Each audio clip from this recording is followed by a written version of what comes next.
Hello बच्चों। यहाँ लिखा है block of mass m starts from rest and slides down a frictionless semi circular track from height h as shown. When it is at the lowest point of track, it collides with a stationary piece of putty also having mass m. If the block and putty stick together and continues to slide, the maximum height of the block and putty system will be. Clear है? तो देखो यहाँ पे सबसे पहले अगर हम इसी पॉइंट को रेफरेंस मान लेते हैं, क्योंकि वर्टिकल हाइट चेंज हो रही है।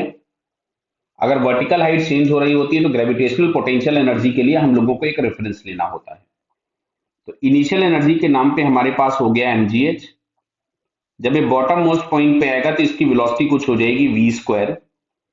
तो यहाँ पे v square is equals to आपके पास आ गया 2gh, मतलब ये आ गया अंडर रूट ऑफ 2gh। अब सुनिएगा, अब अगर हम लोग यहां से लगाएं कंजर्वेशन ऑफ मोमेंटम, तो हम लोगों को लोवेस्ट मोस्ट पॉइंट पे जब ये पहुंचा होगा तो इसके पास ये वेलोसिटी v आ चुकी है। तो by the conservation of momentum हम लोग लिख सकते थे इनिशियल मोमेंटम। तो इनिशियल मोमेंटम हम लोगों के पास हो जाएगा mv, और बोला है दोनों स्टिक कर जाते हैं तो ये किसी v1 वेलोसिटी से चलेगा। तो v1 इज इक्वल्स टू हमारे पास यहां से आ गया v/2। क्लियर बताइए? अब देखो ध्यान से, यहाँ पे कोलिजन हो गया। ड्यूरिंग कोलिजन जो एनर्जी में लॉस होना था वो हो गया। अब आगे फर्दर मोशन के लिए एनर्जी फिर से क्या रहेगी? कंजर्व्ड। तो अभी ये इसी पॉइंट पे होंगे जब ये दोनों सिस्टम कंबाइंड हो गए तो ये 2m मास का एक ब्लॉक बन गया और इसके पास यहाँ पे कोई एक v1 वेलोसिटी आ गई है। तो फिर से अगर मैं कंजर्वेशन ऑफ एनर्जी लगाऊं तो half 2m into v1 square is equals to आपके पास आ जाएगा mgh। क्लियर है?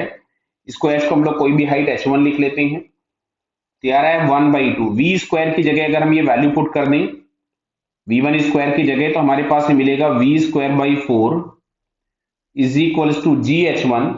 अब यहाँ पे हम लोग वैल्यूज पुट कर लेते हैं तो हो गया 1/8, और v स्क्वायर की जगह हम लोग लिख सकते थे 2gh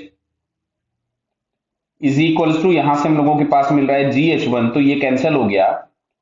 तो h1 इज इक्वल्स टू यहां से आता है आपके पास h/4। कितना आ रहा है? h1 is equals to h/4, जो कि अगर हम ऑप्शन में देखें तो यहाँ पे फर्स्ट ऑप्शन में दिया है, so it's first answer is correct. Clear बेटा?